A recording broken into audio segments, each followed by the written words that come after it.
Hello everyone, good to see you all back, and I hope so. You must be making maximum use of these online classes. So back to the concept. In the last lectures we have done about resistance, about specific resistance, conductance, conductivity and Ohm's law, ohmic and non-ohmic resistors. So now today we are going to study about the material that we are going to use for specific purpose, like which material should be used and what is the reason for choosing that material, why not the other material, right? So we have our next topic, choice of material of wire for electrical connections and power transmission. So it is for electrical connections and power transmission. So what is our requirement when we want to make any connection or when power transmission is there? Our preference is there that we can have maximum power from it and there should be less losses of energy in the form of heat energy, right? So if we want that maximum current should flow, maximum current means we want minimum resistance should be there. So what is our requirement? That resistance of the wire should be low and loss of energy in the form of heat energy, it should be very low, right? This is our requirement. And the thing is, what sort of material we should have to make such a wire? We know that the conductors, the good conductors, they have this quality. The electrical connections and power transmission can be made by using the materials that are good conductors, like we have copper and we have aluminium, right? Because these materials, they have low specific resistance. But the thing is, if we take into account about other materials, like we have silver. Silver is supposed to be a best conductor, right? So it means it must be having lowest specific resistance. And we are saying that here we want that even the specific resistance of the material should be low, right? And silver is supposed to have the maximum or you can say the lowest specific resistance. But even then we don't prefer to use silver because of the limitation, and I hope you know that silver is a costly material, right? So we don't prefer silver to be used for electrical connections and power transmission. So which is in the series, which is the next material? That is your copper or aluminium. So copper or aluminium should be used for making electrical connections because the specific resistance or the resistance of these materials is quite low and loss of energy is also quite low in copper and aluminium, right? So next we have resistance wires or standard resistances. So resistance wires, from the word itself it is clear that our requirement is we want resistance should exist in the circuit, right? It means the resistance should be maximum, it should have high resistance. The specific resistance, it means I'm talking about a particular material. When I'm saying specific, it means I'm specifying a material, right? So the specific resistance has to be high. And why it has to be high? Because our requirement is that it has to be a resistance wire, right? So we have the alloys such as manganese. We have alloys of manganese and constantan.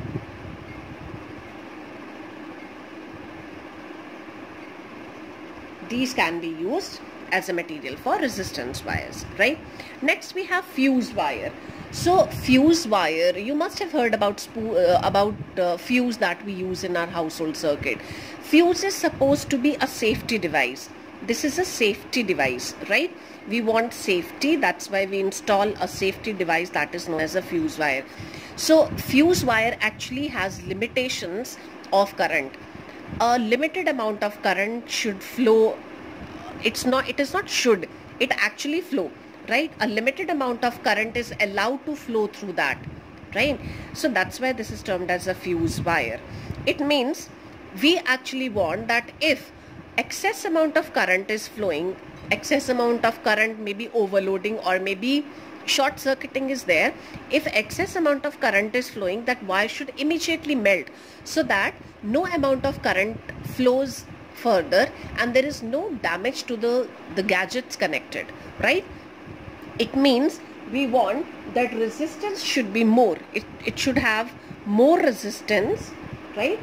And it should have more resistance than that of more than that of copper and aluminium, right? It should have more resistance, so that if excess amount of current is there, it should melt immediately, right? So the safe limit of current should pass through it, and the material that is required to make a fuse wire is alloy of lead or tin, right? So this material is being used to make the fuse wire. We'll be talking about fuse wire, or rather fuse in details in household circuits, right? So next is filament of electric bulb. You must have seen a bulb. So what is the transformation of energy in electric bulb? Electric energy gets converted to light energy. Few of students are in a habit of writing heat energy. See beta, yes, it is, if they ask you transformation, it is electrical energy to light energy, plus you can write down heat energy. You actually need to check what is the basic requirement. The basic requirement is light. Heat is actually the wastage of energy, right? But because they ask you transformation, so you can write down light, electrical to light plus heat, right? So what about the filament of electric bulb? The filament of electric bulb, it actually should have high melting point. Otherwise, suppose it's going to have a low melting point, then when we are going to switch it on, and suppose like we are keeping the bulb to glow even maybe for the whole night, right? So if it's going to glow for the whole night, it means heating is going to be there of the bulb. You must have seen, suppose you want to change an electric bulb, you can't touch it bare hand, right? You need to use a cloth to change the electric bulb.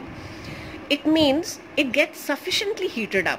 So if it gets sufficiently heated up, but the filament wire that we are using, it does not melt, isn't it? So what sort of resistance you expect? It must be having high resistance, right? It must be having high resistance, and the material used is your tungsten wire, right?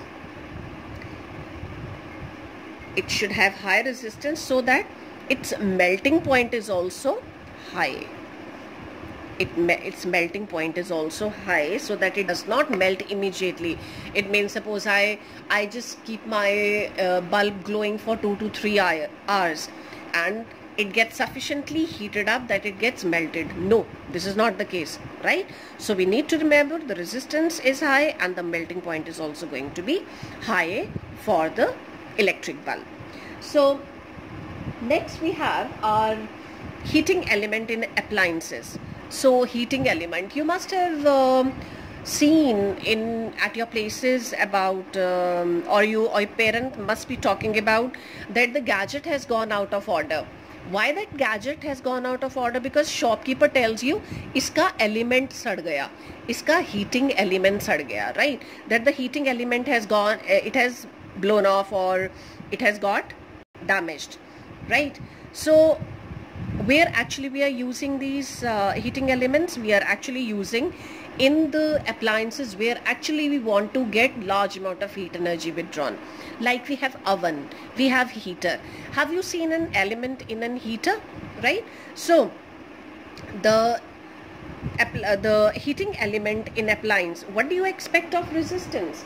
See, when you're going to switch it on, it's going to get heated up. Heated up means it must be having high melting point.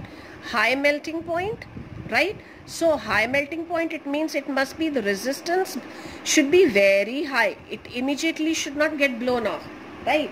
So what about the resistance? It has to be high. And what about the material? The material used is your nichrome wire. Nichrome wire is being used in the heating elements, right? So the thing is, because we are using it in the appliances where we want large amount of heat energy. Large amount of heat energy means high temperature. High temperature means the melting point is going to be high, right?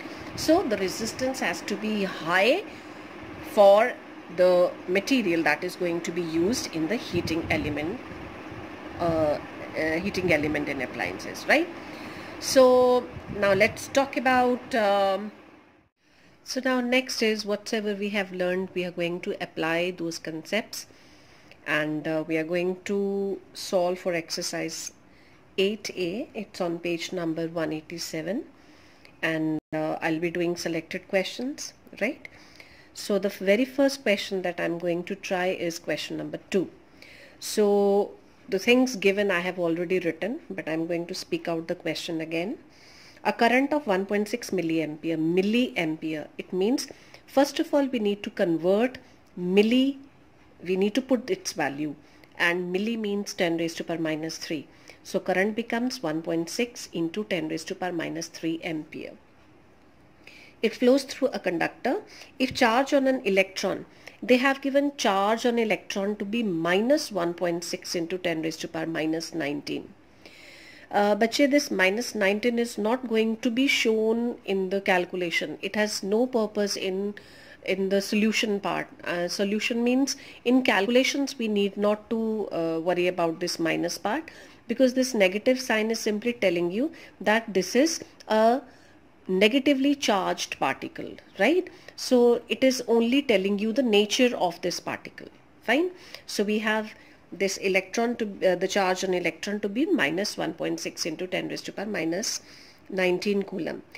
So find the number of electrons. We need to find out n, and that will pass each second. Time is given to be 1 second through the cross section of that conductor.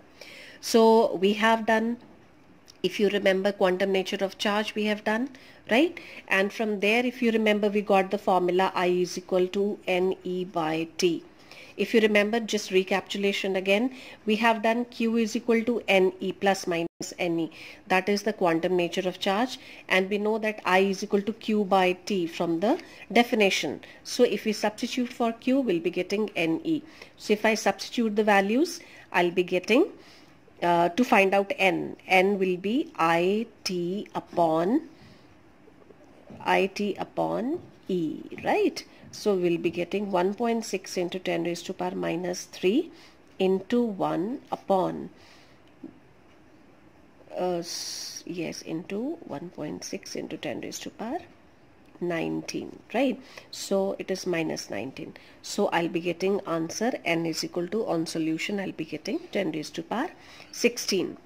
So now we are there on the third question. According to the third question, find out the potential difference. I need to find out potential difference required to flow a current of 200 milliampere in a wire of resistance 20 ohm. So it's milliampere. Again, I need to convert it in minus 3, right? So this will become 200 into 10 raised to power minus 3 ampere, and R is 20 ohm. So from Ohm's law we know that V is equal to IR, right? So if I substitute the value, I'll be getting answer I is this much and R is this much. So on solving, I'll be getting answer. This will cancel out and I'll be getting 4 volt. So 7th question now. Here you need to plot the graph, right? They have given, and in experiment of verification of Ohm's law, following observations are obtained. I'm not writing the table here, but they have given you the table, the various values of potential difference and current, right? And they want you to plot this VI graph. So I have written V and I because I want VI graph. So on x-axis and y-axis I have written the required, right? And what they're asking you, draw a VI graph and use this graph to find. So beta, we need to remember always, whenever in exams they ask you from the graph, when they ask you from the graph, we need not to use the formulas. We have to calculate the value using graph, right? No doubt there will be calculations in the graph as well, but you are going to show it geometrically, you are going to work out, right? So according to this, I'm just going to plot. This is current is 0.2, 0.4, 0.6, 0.8 and 1, right? And here this is 0.1, 1, 1.0, sorry 1.5, 2.0 and 2.5. So corresponding to 0.2 potential difference is 0.5, corresponding to 0.5 it is 4, corresponding to 0.6 it is 1.5, this and this. So it comes out to be a straight line like in Ohm's law, right? So now what are they asking you? First is the potential difference. You need to find out potential difference when the current is 0.5 ampere. So current is here.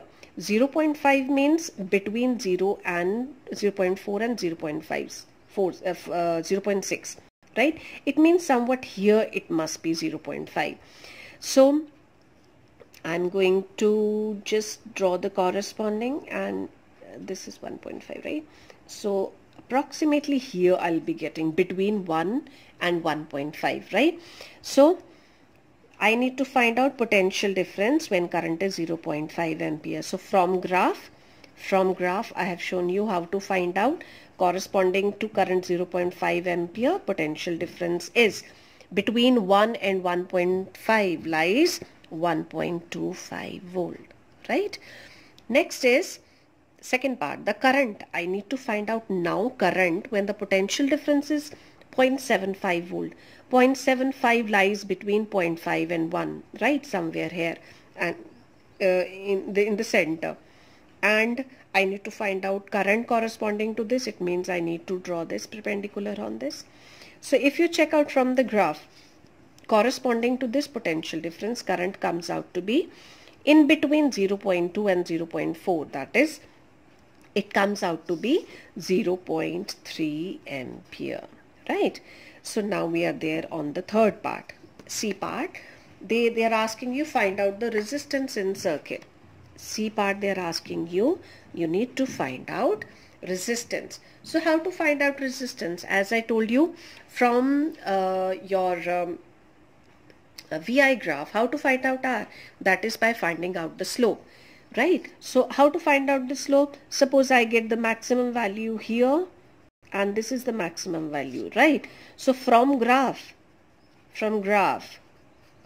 slope means y2 minus y1 upon x2 minus x1. It will be this and this. So it will be 2.5 minus 0 upon 2.5 minus 0 upon 1.0 minus 0. So it will come out to be 2.5 ohm, right? So answer comes out to be 2.5 ohm. So next question, that is question number 8. Two wires of same material, okay, same material and same length. So I have written L1 is equal to L2 is equal to L. But their radii is different, that is 1 millimeter and 2 millimeter respectively. They're asking you in the first part, compare resistances. We need to find out resistances. Now see here beta, I immediately never converted 1 millimeter and 2 millimeter into meter and meter. The only reason is because here it is comparing. So whenever comparing is there, actually the two things, whatever quantities we are taking into account, they are going to cancel out each other. Even if I convert, I write it here 10 raised to power minus 3 because it's comparison. So the same thing is going to be in the denominator. It's going to cancel out again 10 raised to power minus 3. So no need to convert it, right? So I know R is, what is resistance?